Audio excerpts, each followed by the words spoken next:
안녕하세요. 오늘은 인물로는 사울 왕이죠, 그죠? 사울이고 성경 본문 말씀은 사무엘상 15장 15장인데요.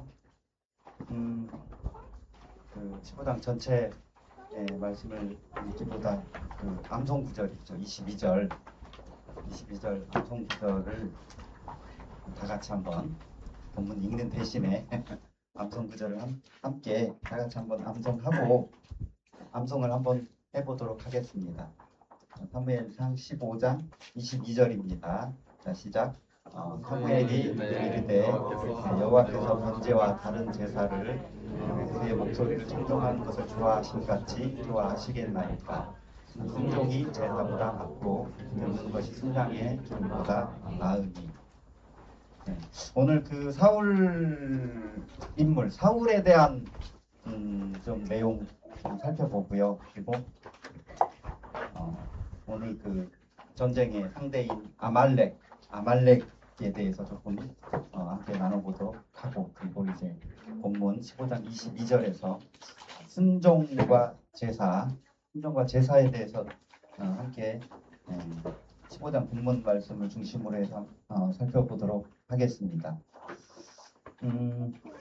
여러분 반면교사라는 말 들어보셨죠? 그죠? 아시죠? 그죠? 반면교사. 반대되는 면에서 가르침을 주는 스승이다. 이제 반면교사를 직역하면은 이게 어떤 사물이나 사람의 어떤 부정적인 면을 통해서 우리에게 깨달음을 주는 그때 사용하는 이제 성어가 반면교사인데요. 지난주에 함께 공부했던 아각과 아간이 헷갈리는데, 아간하고 그다음에 오늘 또 연속해서 사울 왕은 어쩌면 우리에게 이 반면 교사로서 우리에게 교훈을 주는 인물인 것 같습니다. 신명기 12장 8절에 이런 말씀이 있는데요. 우리가 오늘 여기에서는 각기 소견대로 하였거니와 너희가 거기에서는 그렇게 하지 말지니라.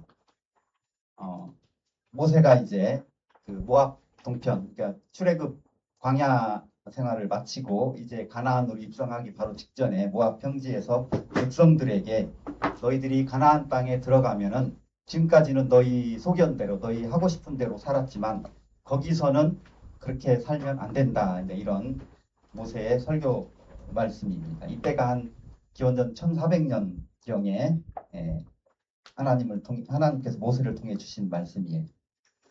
그리고 이제 그 뒤로 또한 300년이 지나고 사사기 21장 25절에 또 이런 말씀이 있습니다. 그때에 이스라엘의 왕이 없었으므로 사람이 각기 자기의 소견에 옳은 대로 행하였더라. 분명히 거기에 들어가서는 너희들의 소견대로 살지 말라고 하나님께서 하셨는데, 사사기 때는 이미 가나안 땅에 들어와서 정복 전쟁을 한 이후잖아요. 근데 그때에도 여전히 이스라엘이 자기 소견에 옳은 대로 살았습니다. 이러한 시기에 하나님께서 잠시지만 사무엘, 그러니까 왕이 세워지기 전에 이스라엘에게 사무엘을 사사 그리고 선지자, 제사장으로 삼아서 이스라엘을 다스렸습니다. 이때는 사무엘이 거의 왕의 역할을 했죠. 왕의 역할을 했는데 사무엘상 8장 5절의 말씀에 보면은 당신은 늙고 당신의 아들들은 당신의 행위를 따르지 아니하니 모든 나라와 같이 우리에게 왕을 세워 우리를 다스리게 하소서. 비로소 이스라엘 백성들이 이웃 나라들을 보니까 그들은 다 왕이 있는데 우리에게만 왕이 없다. 우리에게도 왕을 세워달라고 이제 사무엘에게 이제 요구를 하게 됩니다. 그래서 이제 비로소 하나님께서 사무엘을 이제 왕으로 세우신 거죠. 오늘 그 본문 말씀 사무엘 15장은 이제 그 이전 블레셋 전투에서 승리한 이후에 이제 또 다른 이방 민족인 아말렉 족속과의 전쟁을 치르는 과정에서의 그런 그 전쟁 내용을 담고 있습니다. 본문 1절 말씀인데요. 사무엘이 사울에게 이르되 여호와께서 나를 보내어 왕에게 기름을 부어 그 백성 이스라엘 위에 왕으로 삼으셨은즉 이제 왕은 여호와의 말씀을 들으소서. 사울에 대해서 잠깐 나오고 있죠. 사울이 이스라엘의 왕, 하나님께서 사울을 이스라엘의 왕 삼았다는 말씀인데요. 사울은 베냐민 지파에 속한 사람이고요. 그 사사기 시대의 그 혼란기에 해당되는데 그 사사기 시대를 마무리하고 이제 이스라엘 민족이 역사적으로 첫 왕정 시대를 연 초대 왕입니다. 40세에 왕이 되었고 아버지의 이름이 기스입니다. 좀 이름이 별로죠, 그죠? 기스니까. 그렇게 이제 원래 그 사울은 겸손하고 온유한 사람이었다고 이제 그 10장에 기록이 되어 있어요. 그러니까 사울이 아버지의 이제 잃어버린 암나귀를 찾으러 이렇게 다니다가 선지자 사무엘을 만나서 이제 왕으로 선택된 표로 이제 기름 부음을 받았습니다. 그리고 이제 공식적으로 이스라엘 모든 사람들을 미스바로 모이게 해서 제비 뽑기를 통해 이제 공식적으로 왕이 되었죠. 이렇게 이제 왕이 된 사울이 이제 왕이 됐으니까 이제 제일 먼저 이제 하는 일이 이제 주로 이제 보통 왕이 되면 내치하고 외치하잖아요. 그래서 이제 주변의 원수들인 블레셋 족속, 아말렉 족속, 그다음에 모압, 암몬 이제 이런 이방 국가들을 이제 계속해서 이제 쳐부숨으로써 국가의 왕권을 이제 확립하고 그다음에 그런 그 군대 조직을 이제 완비하고 비로소 이제 그 이스라엘이라는 국가의 이제 기틀을 마련한 왕입니다. 지금까지 이렇게 내용만 보면은 굉장히 사울은 이스라엘 민족에게 굉장히 훌륭한 왕으로 기록될 만한 왕처럼 보이죠, 그죠? 성경 표현 중에 그 블레셋 족속이라고 표현을 하죠, 그죠? 근데 이스라엘을 족속이라고 하지는 않아요, 그죠? 이스라엘은 민족이라고 하죠, 그죠? 이게 이제 그 성경의 관점이 중심이 이제 이스라엘 민족이기 때문에 이스라엘은 민족이라고 표현하고 이방 민족들은 족속이라고 약간 좀 이렇게 좀 낮추고 좀 비하하는 그런 표현을 쓰고 있습니다. 사울 시대에 이제 이스라엘 주변 국가 아까 제가 뭐 블레셋, 아말렉, 암몬 뭐 이렇게 쭉 말씀을 드렸는데 지도를 통해서 오늘 또 특별히 그 주대적인 아말렉은 어디에 있는지 그죠?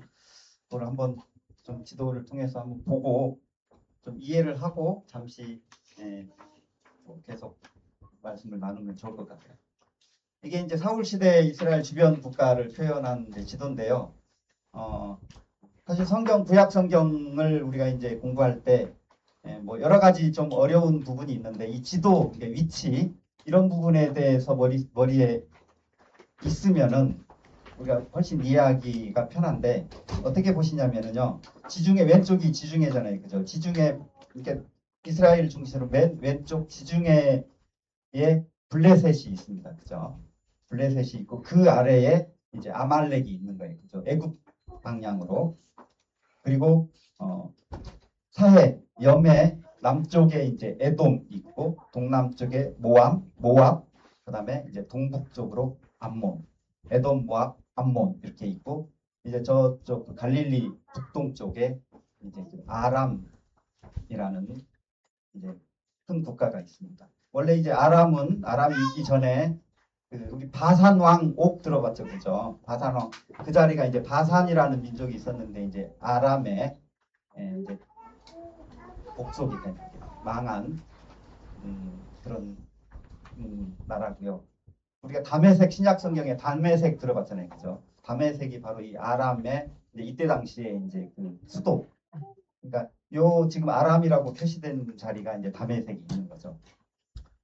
요 위치를 저는 이제 어떻게 이해를 하냐면은요. 제가 이제 그 블레셋 하면 이제 불, 그죠? 아말렉은 아 해가지고 이 첫 자를 따서 불 아래 모아 바 이렇게 하면은 순서대로 왼쪽부터 시계 방향으로 블레셋, 아말렉, 모압, 에돔, 모압, 암몬, 그 다음에 모아바. 모아바 그러면은 이제 바산이 있고, 모아타 그러면 다메섹이 있고, 모아라 하면은 아람이 있고, 이렇게 하면은 잃어버리지 않는데, 정민서 자매가 굉장히 뭐 어이없다는 표정으로 듣고 있는데, 좀 별로인가요? 그렇게 하면 잃어버리지 않고 기억할 수 있을 것 같아요. 최소한 이 시대에 국가들이 어디에 있는지. 2절입니다. 만군의 여호와께서 이같이 말씀하시기를 아말렉이 이스라엘에게 행한 일, 곧 애굽에서 나올 때에 길에서 대적한 일로 내가 그들을 벌하노니. 보니까 이제 좀 하나님께서 아말렉이라는 족속이 이제 나오잖아요. 비로소 그 남동쪽에 있는 이방 민족입니다. 이 아말렉이 이스라엘에게 뭔가를 행했어요. 그죠? 행했는데 애굽에서 나올 때 길에서 이스라엘을 대적했습니다. 그래서 그것 때문에 그들을 벌하라고 하나님께서 그러면서 3절에서 진멸하라고 하십니다. 보통은 이제 뭐 이방 민족이 쳐들어오거나 이럴 때 전쟁을 하기도 하는데 지금 이 15장에서는 하나님께서 사무엘을 통해서 사울 왕에게 너네들 가서 아말렉을 쳐라. 왜냐하면 그들이 출애굽 때 우리를 대적했기 때문에 치라 그랬는데 그것도 그냥 전쟁에서 이기면 되는 게 아니고 이기는 것으로 끝나는 게 아니고 진멸하라. 살아있는 모든 것을 진멸하고 살아있지 않는 것까지도 모든 소유를 다 진멸하라고 하시는 겁니다. 이 말씀을 보면서 도대체 아말렉이 이스라엘에게 어떤 잘못을 했길래 이때는 이제 거의 한 300년 이상 400년이 지난 때거든요. 하나님께서 지금 이렇게 말씀하시는가. 그래서 이제 성경 속에서 아말렉을 좀 살펴보면은요. 아말렉은 역사적으로 이스라엘 역사적으로 굉장히 지속적으로 계속해서 대적을 했는데 특히 지금 그 출애굽 얘기가 나왔잖아요. 그죠? 출애굽 때 기록이 이제 그 17장 8절에 보면은 그들이 출애굽 했을 때 제일 먼저 이스라엘 백성을 공격했던 민족으로 나옵니다. 아말렉이. 원래 아말렉은 야곱의 형 에서가 이제 에돔의 조상이잖아요. 그 에서의 아들 엘리바스의 아들이 아말렉이라고 이제 창세기 36장 12절에 기록이 되어 있습니다. 그래서 그 네겝 광야, 그러니까 그 이스라엘 남쪽 그 광야에 살면서 그 목축했고요. 그 다음에 약탈을 한 국가래요. 그죠? 그러면서 굉장히 잔인한 민족인데 이들이 이제 이스라엘을 최초의 출애굽 때 공격을 했습니다. 출애굽이니까 굉장히 피곤했을 거 아니에요. 그죠? 이스라엘 민족이 광야 생활을 했으니까. 그래서 그런 그 매우 지치고 약해진 상태를 딱 골라서 이스라엘을 이렇게 공격했다고 굉장히 비열한 민족으로 나옵니다. 그 내용이 이제 또 신명기 25장 17절에 조금 더 구체적으로 기록이 되어 있는데요. 이제 모세가 이렇게 얘기를 하죠. 너희는 애굽에서 나오는 길에 아말렉이 내게 행한 일을 기억하라. 곧 그들이 너를 길에서 만나 내가 피곤할 때에 내 뒤에 떨어진 약한 자들을 쳤고 하나님을 두려워하지 아니하였느니라. 그러므로 내 하나님 여호와께서 내게 기업으로 주어 차지하게 하시는 땅에서 내 하나님 여호와께서 사방에 있는 모든 적군들로부터 내게 안식을 주실 때에 너는 천하에서 아말렉에 대한 기억을 지워버리라. 너는 잊지 말지니라. 이미 이때도 하나님은 모세를 통해서 아말렉을 진멸할 것을 이렇게 말씀을 하셨습니다. 내게 기업으로 주어 차지하게 하시는 땅, 그 땅에서 아말렉에 대한 기억을 지워버리라.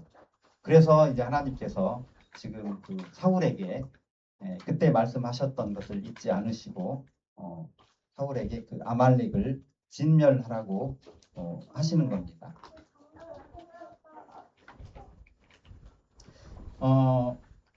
우리 이제 하나님께서 우리를 이제 거룩하다 하셨고, 그리고 또 우리를 의롭다고 여겨 주셨는데요. 우리는 이런 하나님의 은혜를 따라서 하나님의 사귐, 그리고 하나님과의 관계 속에서 살아가고 있는데요.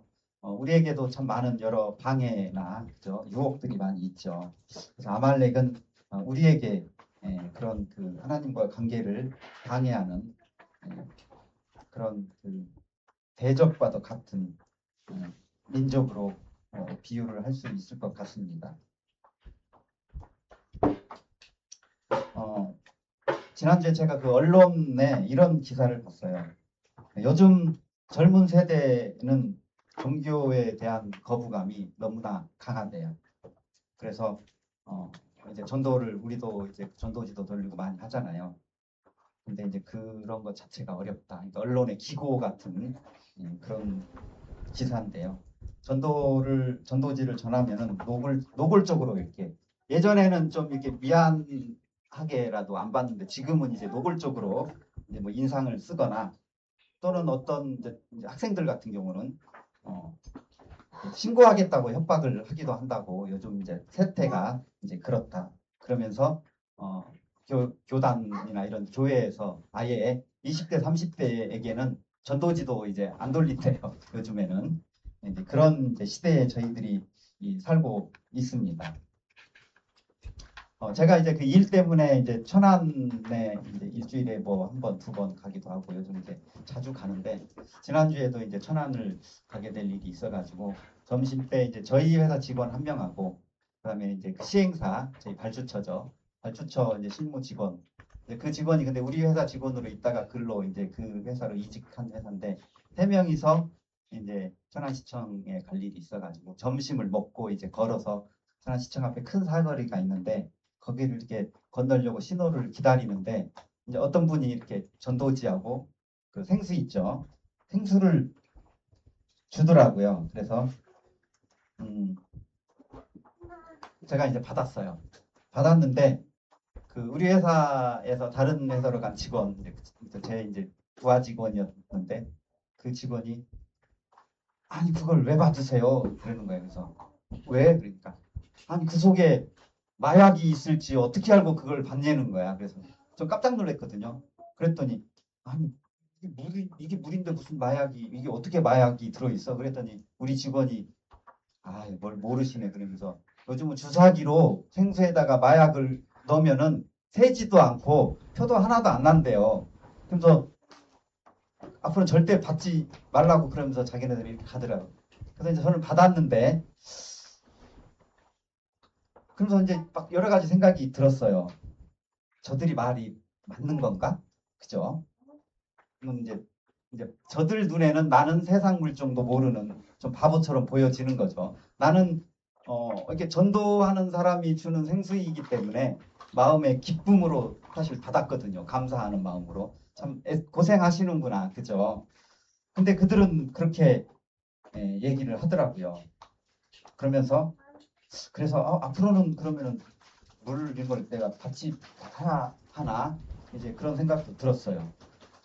그러면서 드는 생각이 참 그러니까 그들은 요즘 시대에 이제 그런 일들이 자주 일어나니까 우리 직원들은 나를 생각해서 하는 얘기이고 이제 걱정이 돼서 얘기를 해주는 거예요. 앞으로는 받으시지 마라 위험하니까. 그러면서 참 사단이 하나님과의 우리가 하나님과의 가까워지게 하는 그런 계기들을 참 그런 방법으로 세상의 그런 유행 또는 그런 어떤 그 논리 그런 것들을 그렇게 제공하는구나 그런 생각이 들었어요. 근데 어쨌든 저는 목이 말랐기 때문에 먹었는데 나중에 생각을 해봤어요. 근데 그 물이 어쩌면 누군가에게는 생명을 주는 어떤 마중물의 역할을 할 수도 있는 반면에 또 어떤 사람에게는 그게 그 마약으로 여겨지는 그죠 위험물이 될 수도 있구나. 그러니까 그거를 어떻게 받아들여지느냐에 따라 실제로 위험할 수도 있겠지만은 또 그렇지 않을 수도 있는데 굉장히 이런 것들을 우리가 어떻게 분별을 해야 하는지 참 그 여러 가지 생각들을 하게 하는 그런 일이었어요. 그리고 뭐 요즘에는 또 그 AI에게 상담을 한대 요즘 젊은 사람들은. 그러니까 애완견을 키우는 거를 좋아하는 거하고 좀 제가 저기 애완견 키우시는 분들을 뭐 이렇게 나쁜 의도로 얘기하는 건 아니고 왜냐면은 그들은 말대꾸를 안 하잖아요. 그죠? 사람에게. 그죠? 말대꾸를 안 하는데 AI 상담도 똑같아요.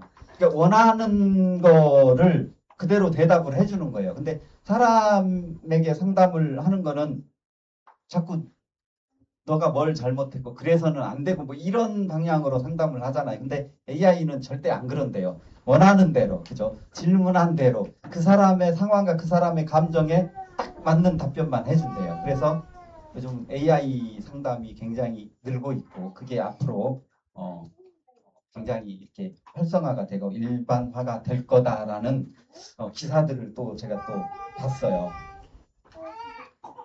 그래서 점점 더 세상 사람들은 자기 생각, 그죠? 자기 생각과 자기 기준대로 살아가기 좋은 그런 세상이 되는 것 같다. 그런 생각이 들었습니다. 7절인데요. 7절부터 사울이 하윌라에서부터 애굽 앞 술에 이르기까지 아말렉 사람을 치고 아말렉 사람의 왕 아각을 사로잡고 칼날로 그의 모든 백성을 진멸하였으되 사울과 백성이 아각과 그의 양과 소의 가장 좋은 것 또는 기름진 것과 어린 양과 모든 좋은 것을 남기고 진멸하기를 즐겨 아니하고 가치 없고 하찮은 것은 진멸하니라. 사울이 저는 이렇게 자신과 이렇게 타협을 했다고 생각이 돼요. 그러니까 하나님은 진멸하라고 했는데 사울은 진멸하기를 즐겨하지 않았고 하찮은 것만 진멸하고 좋은 것은 남기고 어쩌면 그 하나님께서 진멸하라고 하시는 그 말씀 그 진멸의 기준은 모든 거잖아요. 그죠? 살아있는 거, 생명이 있고 어떻게 보면 좀 잔인하다고 느껴질 수도 있지만 뭐 어린아이까지 다 진멸하라고 하는 그게 이제 하나님의 진멸의 기준인데 사울은 자기 소견대로 판단을 했습니다.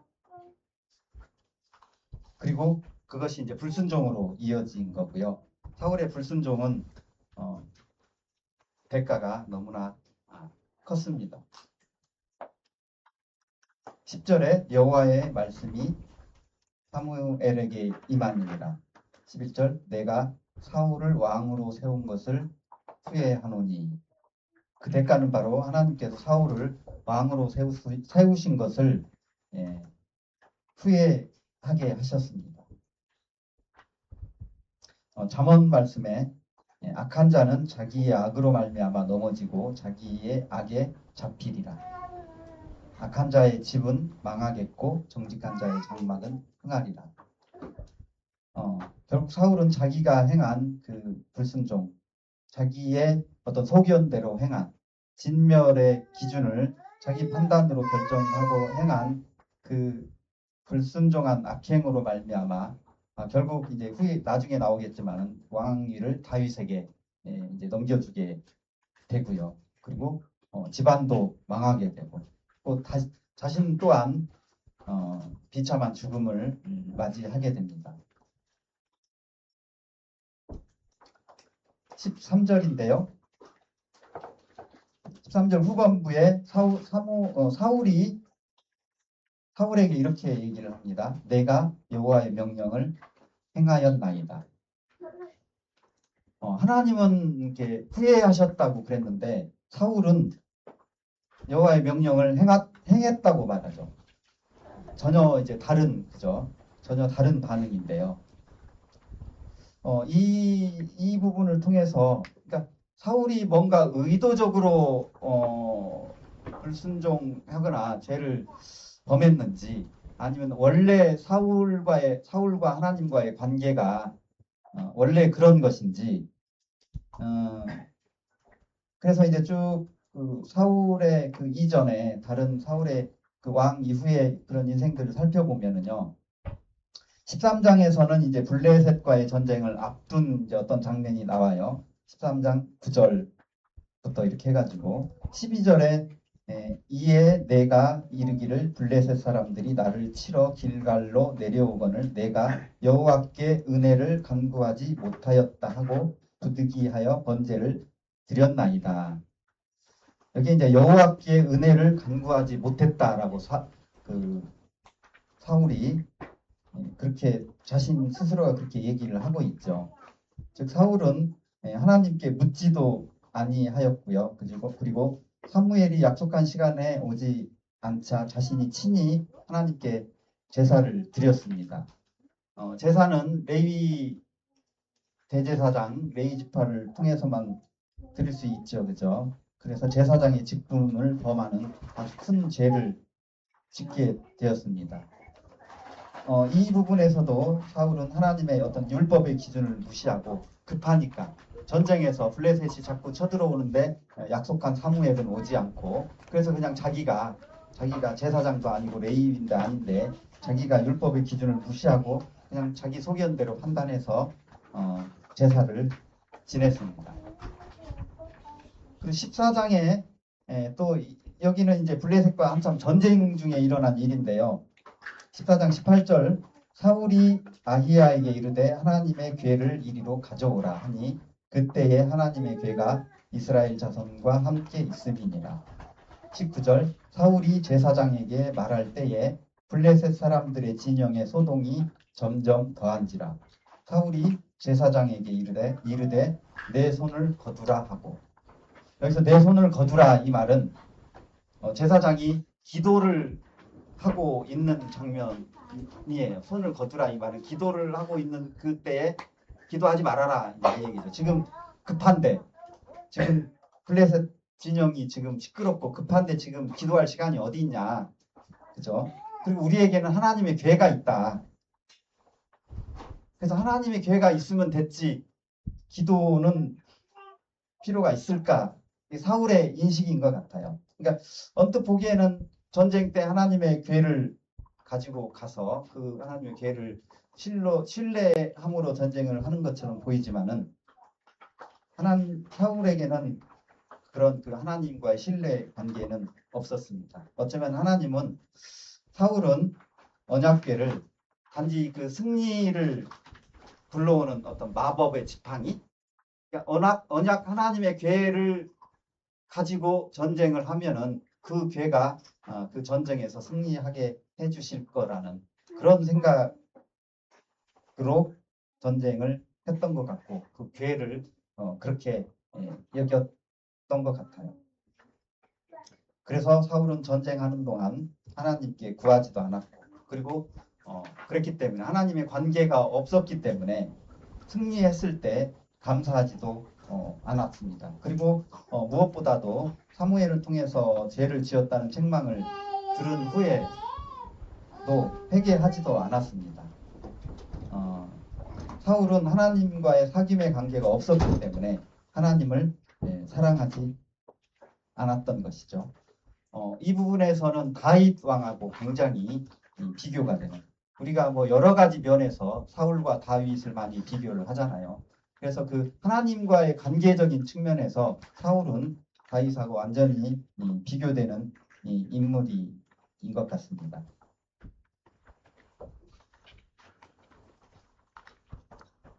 어, 17절에 왕이 스스로 작게 여길 그때에 이렇게 이런 말씀이 있죠, 그죠? 사울 왕이 왕이 되기 전에는 사울 왕이 나름 이렇게 좀 준수했다고, 그죠? 사무엘상 9장 2절에 보면은 사울은 준수한 청년으로 나옵니다. 이 준수라는 말이 내면적으로는 착하고 정직하고 그리고 외면적으로는 아주 멋진 사람이란 뜻인데 영어 성경에 이렇게 핸섬보이로 이렇게 해석이 돼 있어요. 그러니까 좀 생기기도 잘 생겼던 것 같아요. 사울은 내면적으로 좀 착한 사람이었고 그리고 9장 21절에 보면은 나는 이스라엘 지파 중 가장 작은 베냐민 지파라고 이제 사울이 그렇게 얘기를 했고 나의 가족은 베냐민 지파 중에서도 가장 미약하다고 그렇게 사울이 얘기하는데 이런 부분들을 통해서 이런 사울의 고백들을 통해서 사울은 왕이 되기 전에는 좀 겸손한 사람이었던 것 같아요. 그러니까 자기를 낮추는 사람, 자기의 어떤 그 상황을 잘 아는 사람이었던 것 같아요. 이제 그런데 이제 왕이 된 이후 이제 본문 그 15장 12절에 자기를 위하여 기념비를 세우고 라는 말씀이 있는데요. 사무엘로부터 책망을 받는 순간 어떤 자신의 불순종을 깨닫기는커녕 오히려 전쟁에서 승리한 자신의 어떤 업적 있죠.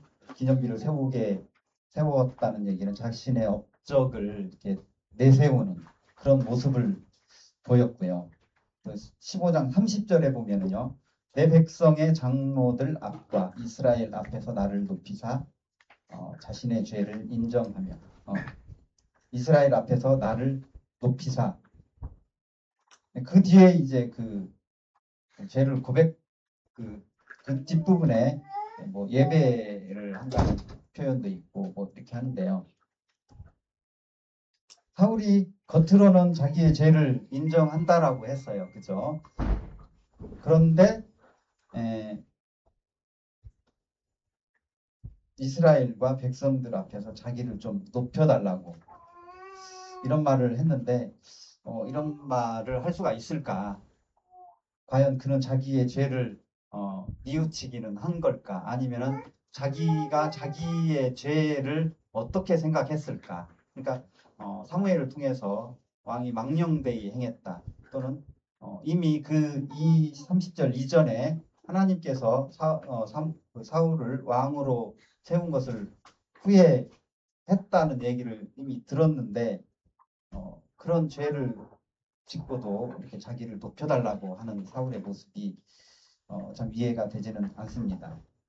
어쩌면 사울은 그런 자기가 그 진멸하지 않은 또는 그 이전에 그 제사를 멸시한 자기가 제사를 지내고 그리고 언약궤를 통해서 어떤 그 언약궤에 대한 자신의 어떤 생각들 그런 것들에 쭉 흘러온 자기의 그런 삶을 통해서 그 지은 그런 죄들을 인식하지를 못했거나 또는 그 죄를 하나님 앞에 굉장히 대수롭지 않게 여겼던 죄를 대수롭지 않게 여겼다라는 말은 하나님을 경외하지 않았다는 말이고요. 그리고 하나님께서 진멸하라 그리고 하는 그런 말씀들을 하나님의 명령을 멸시한 무시한 그런 모습으로 여겨집니다. 그럼 사울은 어떻게 그러니까 그 왕이 되기 전에 그래도 나름 그런 좀 착하고 그리고 좀 겸손했던 사람인데 왕이 된 이후에 이런 모습이 되었을까? 그리고 왜 진멸하지 않았을까? 17절에서 이제 21절 말씀을 통해서 보면은 사울은 첫 번째는 재물의 마음을 빼앗겼던 것 같아요. 그러니까 하나님께서 재물을 진멸하라고 하셨으면 이미 그 재물은 자기의 것이 아닌 거잖아요. 그죠? 자기의 것이 아닌데 탈취했다고. 사무엘이 사울에게 탈취했다라는 그런 표현을 했잖아요. 그죠? 그러니까 자기 물건이 아닌 그 재물의 마음에 뺏겨서 탈취한 것. 진멸하지 않은 그런 이유의 한 가지인 것 같습니다. 그리고 이제 그것으로 끝나는 게 아니고 그렇게 자기가 이제 불순종한 것을 예배를 위한 것이었다고 이제 저는 이제 변명처럼 들렸는데 그게 이제 사울은 그게 진심이었을 수도 있어요. 그러니까 진멸하지 않은 것 하나님은 진멸하라고 했는데 나는 진멸을 하지 않았는데 그 진멸하지 않은 이유가 그 좋은 것으로 제사의 예물로 쓰기 위해서 진멸을 하지 않았다. 이게 어쩌면 진실이었을 수도 있겠고 그렇지만은 저는 근데 이게 좀 자기 죄를 이렇게 좀 덮고 싶어하는 좀 변명거리로 저는 좀 들렸어요. 그래서 거룩한 제사를 어떤 그 핑계거리로 삼았던 것 같습니다. 그러니까 사무엘을 통해서 당신이 이런 큰 죄를 지었습니다. 라는 얘기를 들었을 때 자기를 부인해야 되는데 사울은 자기의 죄를 부인했습니다. 잠언 11장 말씀에 재물은 진도하시는 날에 무익하나 공의는 죽음에서 건지는다. 그러니까 재물은 진노하시는 날에 무익하다고 하는 말씀이 있어요. 그러니까 그리스도의 심판대에 있을 때 재물은 우리의 허물을 가려주지도 못하고 그죠? 우리를 구원하지도 못하는 게 재물인데 그 말씀이 이제 잠언에서는 진노하시는 날에 무익하다. 이렇게 말씀을 해주시는 것 같아요. 우리가 이제 그 이 세상에 잠시 잠깐 이제 살게 되잖아요, 그죠? 우리 인생에서 재물은 정말 반드시 필요합니다. 그죠? 재물은 필요하고 우리가 또 하나님께서 주신 일들 또는 그런 일들을 통해서 피땀 흘려 일을 해야 하고 또 그 얻은 재물을 잘 사용해야 하는 것은 분명합니다. 근데 좀 우리가 그 돌아보면은 저 잠언 11장 말씀처럼 만약에 우리가 장래 주님 만났을 때 재물을 우리가 이게 인생 삶을 재물 얻는 일 또는 먹고 사는 일에 너무 바빠가지고 주님께서 넌 그동안에 뭐 했냐 물어봤을 때 제가 그 뭐죠 먹고 사는 일에 너무 바빴고요. 재물 얻는 일 때문에 참 선을 많이 하지 못했어요 하고 우리가 이렇게 변명할 수는 없는 것 같아요. 그렇죠? 그래서 우리가 재물 얻는 일에 열심을 해야 되는 건 맞는데 그 재물 얻는 일에 우리의 삶을 올인하느라고 하나님과의 사귐의 관계를 갖지 못하거나 그 하나님을 잊어버리지는 말아야 될 것 같다. 그래서 그 재물에 대한 우리의 그 분별이 굉장히 중요한 것 같아요. 그렇죠? 성경에 보면은 그 재물 때문에 망한 인물들이 많이 나오죠. 그렇죠? 바로 이전에 배웠던 아간도 그렇고 그렇죠? 아나니아와 삽비라 부부가 재물 때문에 망했습니다. 부자 청년은 재물을 아까워해가지고 예수님을 떠나게 됩니다. 그럼 반면에 이제 재물로 흥한 사람도 있죠, 그죠? 삭개오가 이제 재물로 흥한 인물로 보입니다. 그리고 이제 그 옥합을 깨뜨려서 예수님께 드린 여인 그리고 두렵던 과부 이런 인물들은 재물로 흥한 인물입니다. 사울이 진멸하지 않은 또 한 가지 이유는요. 자기가 이제 높아진 것, 교만함 때문이었습니다. 보통 저희 뭐 많이 듣는 말 중에 자리가 사람을 만든다 이런 말이 있잖아요, 그죠? 이건 이제 좀 긍정적인 의미의 말이죠, 그죠? 근데 반대로 자리가 사람을 망치는 경우도 있죠, 그죠? 사울이 왕이 돼서 이제 백성을 다스리는 이제 권력도 얻었고요. 그리고 이제 전쟁을 할 때 이렇게 그 군사들의 수를 세어보면은 이렇게 수십만 명씩 군사가 모이고 그래서 사울은 어쩌면은 그런 군사들의 어떤 그 위험, 그죠? 숫자 이런 것만을 통해서도 웬만하면 전쟁은 다 승리할 수 있으리라고 생각을 했을 수도 있지 않았을까 생각을 해봅니다. 그리고 지금 이전에 살펴보았던 것처럼 사울에게는 하나님이 없었기 때문에 자기가 가장 높은 자리에 세상의 왕의 자리에 있었기 때문에 하나님 없이 그죠? 자기가 가장 높은 자리에 있었습니다. 이제 우리 주변에는 근데 이제 별로 높은 자리에도 없으면서 교만한 사람들이 있죠, 그죠? 그런 사람들이 있습니다. 예수님께서는 섬기는 자가 큰 자고 그리고 자기를 높이는 자는 낮아지고 자기를 낮추는 자가 높아진다고 말씀하셨습니다. 우리는 높은 자리에 있을 때 교만하지 않도록 좀 주의를 해야 할 것 같습니다. 사울이 왕이 된 이후로 어찌됐든 이렇게 좀 높아지고 교만한 마음이 생겼던 것 같아요. 그래서 진멸하지 못한 이유인 것 같습니다. 22절 말씀이에요. 사무엘이 이르되 여호와께서 번제와 다른 제사를 그의 목소리를 청종한 것을 좋아하신 같이 좋아하시겠나이까? 순종이 제사보다 낫고 듣는 것이 순양의 기름보다 나으니. 굉장히 이렇게 저희가 많이 접하고 그죠?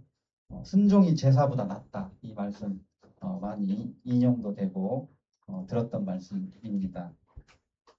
제가 이렇게 계속 이 말씀을 암송도 하고 하는데 이 말씀만 딱 놓고 보면은 얼핏 제사를 이게 중요하지 않게 생각해도 되는 것처럼 오해할 수도 있지 않을까. 그러니까 순종에 너무 집중하다 보면은 제사나 순장의 기름에는 좀 경시할 수도 있지 않을까 생각이 들어요. 근데 사실 22절 말씀은 그런 의미는 아닌 것 같아요. 그러니까 사울이 제사를 핑계를 많이 댔잖아요. 그죠?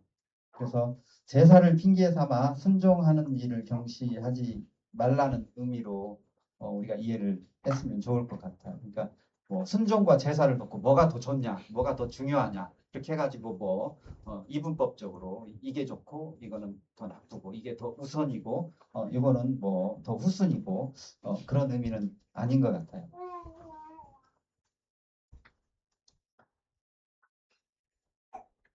제사를 핑계 삼아 쓸 수도 있지 않을까 하는 이제 성경 속의 인물이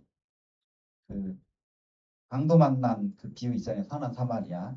강도를 만나서 이제 거의 죽을 뻔한 사마리아 사람이 있었는데 제사장과 레위인은 그냥 지나쳤죠. 그죠? 혹시 이제 그들이 이제 하나님의 심판대에 섰을 때 너는 왜 그때 그냥 지나쳤니? 하고 물어봤을 때 그들은 어쩌면은 뭐 예를 들어서 제사장은 저는 빨리 가서 제사를 주관해야 했어요 라고 대답할 것 같고 그 다음에 레위인은 저는 그때 이미 성전 봉사하는 일이 예정돼 있어서 그 강도 만난 사람을 돌볼 시간이 없었습니다 라고 핑계를 대지 않을까. 그러니까 이제 요런 뉘앙스의 말씀인 것 같아요. 그러지 말라는. 예수님께서는 사랑과 자비를 베풀지 않은 그들에게 순종이 제사보다 낫다. 그러니까 레위인과 제사장을 심판대 앞에서 그들이 그렇게 핑계 댈 때 그들에게 어쩌면 사무엘상 15절 22절 말씀을 똑같이 순종이 제사보다 낫다라는 말씀으로 사랑을 행하지 않은 것에 대해서 책망을 하지 않을까 생각을 해보게 됩니다. 뭐 저도 그런 경험이 많은데 예배 시간에 늦지 않으려고 이제 무단횡단을 막 하죠, 그죠? 안 하나요? 운전하다가 아침에 늦어가지고 이제 막 속도 막 과속하고 예배 안 늦으려고 막 끼어들기 하다가 버스 기사한테 제가 엄청 욕을 먹기도 하고 창문이 닫혀 있는데 막 나한테 욕하는 소리가 막 귀에 들릴 정도로 속으로 쳐다도 안 보고 그냥 앞만 보고 모른 척하고 그렇게 간 적도 있어요. 그러니까 어쩌면은 너 왜 횡단보도 무시하고 그리고 또 운전을 그렇게 난폭하게 했냐 하고 주님이 물어보시면 아 제가 그때 예배를 듣지 않기 위해서 어쩔 수가 없었어요. 이제 저도 그렇게 변명을 할지도 모르겠어요. 그죠? 그러면은 예배에 늦어도 돼요? 네, 그건 아니죠. 그죠? 예배에 늦어도 된다라는 게 아니고 더 서둘러야죠. 그죠? 우리가 더 서둘러서 어, 횡단보도 신호등도 지키고 그다음에 운전하는 사람은 과속도 하지 말고 그다음에 예배도 늦지 않고 다 행해야 되지 않을까 생각이 듭니다. 22절 말씀을 통해서 우리가 순종하는 삶이 무엇일까 하고 이렇게 좀 고민하게 하는 것 같습니다. 15장 1절에 여호와의 말씀을 들으소서라고 사무엘이 사울에게 그렇게 말을 했죠. 그리고 15장 26절에 사무엘이 사울에게 왕이 여호와의 말씀을 버렸으므로 여호와께서 왕을 그렇게 버렸다고 이렇게 비교가 되는 말씀이 좀 보였어요. 그래서 순종은 하나님의 말씀을 버리지 않는 것 그것이 순종이구나 그런 생각이 들었고요. 우리는 하나님의 말씀을 듣기 위해서 성경을 열심히 사실 보잖아요. 그죠? 근데 성경을 보면서 저는 이게 제 나름대로 지킬 수 있는 것, 이건 지킬 수 있어 하는 말씀. 그리고 또 내가 지킬 수는 없는데 이거는 좀 지킬 만한 것 같아 하는 말씀들. 또는 이거는 안 되겠는데 하고 이렇게 또 이렇게 옆에로 이렇게 제껴놓는 그런 어떤 선택적 말씀 지키기 이런 게 저에게 있는 게 아닌가 그런 생각이 들었습니다. 그래서 어쩌면 하나님의 말씀을 대하는 나의 태도가 하나님의 기준이 아니고 나의 소견, 그죠?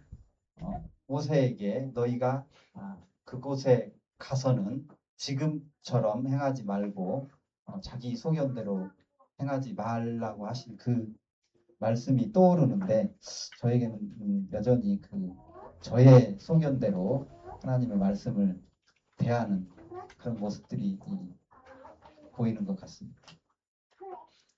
그래서 순종이 하나님의 말씀을 버리지 않는 것이라고 할 수가 있는데 이 순종은 결국 그 사랑에서 나오는 것 같아요.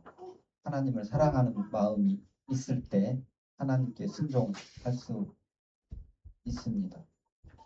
성경에서 말씀으로도 사랑은 계명을 지키는 일에서 시작된다고 하잖아요. 그죠?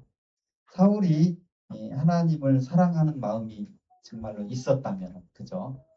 자기 삶에서 하나님과의 그런 관계가 유지되고 사귐의 시간들이 많이 있었다면은 진멸하라고 하는 그 말씀을 의심하지 않고 또는 그 말씀의 뜻을 하나님의 뜻을 이해하고 정말로 그대로 진멸을 했을 텐데 그러지 못한 것 그리고 또 왜 그렇게 했냐라고 그 사무엘의 책망을 들었을 때에도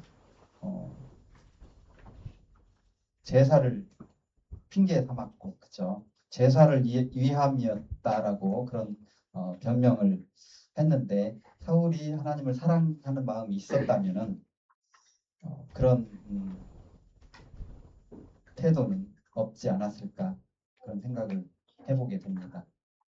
미가서 6장 8절 말씀인데요. 사람아 주께서 선한 것이 무엇임을 내게 보이셨나니 여호와께서 내게 구하시는 것은 오직 정의를 행하며 인자를 사랑하며 겸손하게 내 하나님과 함께 행하는 것이 아니냐. 정의는 말이나 구호로만 외치는 것이 아니고 우리가 삶에서 실천을 해야 되는 것이고요. 그리고 인자를 사랑하는 것. 인자를 사랑하는 것은 어떤 뭔가 의무감으로 행하기보다 실제 우리 마음의 감동으로 사랑을 해야 한다는 의미이고요.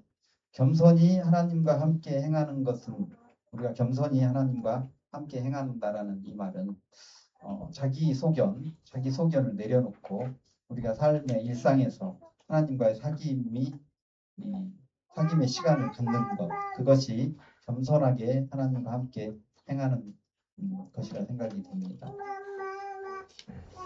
한 가지 더 이제 그 순종은 이제 순종이 사랑에서 나오고 순종이 하나님의 말씀을 버리지 않는 것인데요. 저는 이제 순종은 예배자의 삶이다라는 생각이 듭니다. 사실 뭐 순종이 먼저냐 예배가 먼저냐 뭐 아까 제가 말씀드렸는데 사실 순종과 예배는 따로 떨어뜨려서 생각할 수도 없고 별개로 생각해서는 안 되는 것이라 생각이 돼요. 우리가 예배를 경시하지 않는 것, 그죠? 그리고 예배를 핑계거리로 삼지 않는 것, 그것이 이 순종입니다. 그리고 순종을 잘 하는 사람은 예배를 소중히 여기고요. 그리고 예배를 소중히 여기는 사람이 곧 순종을 잘 하는 사람입니다. 우리가 살다 보면은 뭐 공정하게 행하고 공정하게 말하고, 그죠? 그리고 또 누군가를 용서하고 배려하고 그리고 자기를 낮추는 겸손 행하는 것이 사실 만만치 않더라고요. 저도 마음 가운데 성경 말씀을 아침에 묵상하고 이런 마음의 자세로 회사에 갔다가 저녁에 돌아오면서 지하철에 서서 오늘 내가 무슨 말씀을 묵상했지 하고 돌아보면은 아침에 묵상했던 말씀을 그냥 그날 행하지 못하고 무너지는 일이 거의 매일인 것 같아요. 거의 매일 그런 삶이 저에게도 있는데, 그럼에도 불구하고 우리가 성경을 통해서, 그래서 오늘 사울과 같이 때로는 반면교사로 삼아야 되는 인물들을 통해서 또는 다른 훌륭한 인물들을 본보기로 삼아서 자기의 삶의 방향을 이렇게 항상 이렇게 벗어날 때 그런 사람들을 통해서 다시 이렇게 바른 길로 자기의 길을 이렇게 바꾸는 그런 삶을 살도록 힘써야 할 것 같습니다. 교회 안에서 예배를 소중히 하고, 그죠? 교회 안에서는 예배를 소중히 하고, 그리고 교회 밖에서는 친절과 배려하는 삶. 우리가 이제 뭐 이렇게 세상에서도 그렇고 저도 그런 고민을 많이 하는데, 나는 믿음이 있는 사람이야. 이런 것들을 뭔가 간증이나 뭐 이런 걸로 많은 사람들 앞에서 좀 보여주고 싶은 마음이 막 생길 때가 있거든요. 근데 그런 그 예배를 소중히 하고 교회 밖에서 이웃에게 친절을 베풀고 배려하는 그런 삶이면은 일상에서 내가 믿음 안에 있는 사람이라는 어떤 정체성, 그리고 내 안에 그리스도를 세상에 나타내는 그러기에 그 정도만이어도 충분하지 않을까, 그런 생각이 들면서 우리가 일상에서 작은 일부터 믿음 안에 있는 사람으로서의 그런 삶을 살아가면 좋겠다, 그런 생각이 듭니다. 마치고 기도하고 마치도록 하겠습니다.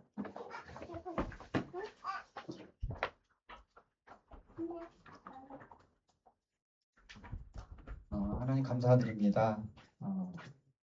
성경에는 하나님의 뜻대로 행하는 참 선한 인물도 있고 또 반대로 하나님의 뜻과 반하는 그런 악한 삶을 살아온 인물도 있습니다.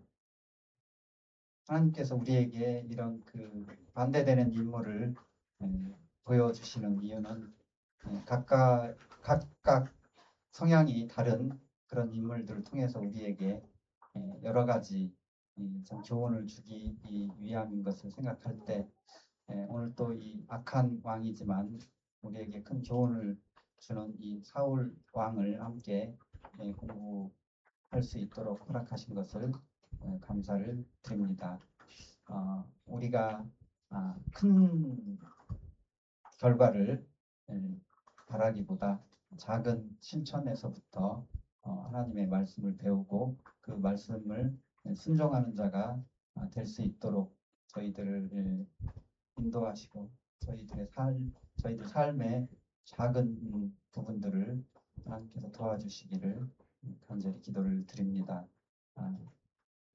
함께 하시고 인도하신 하나님께 감사드리며 우리 주 예수 그리스도의 이름으로 기도드렸습니다. 아멘.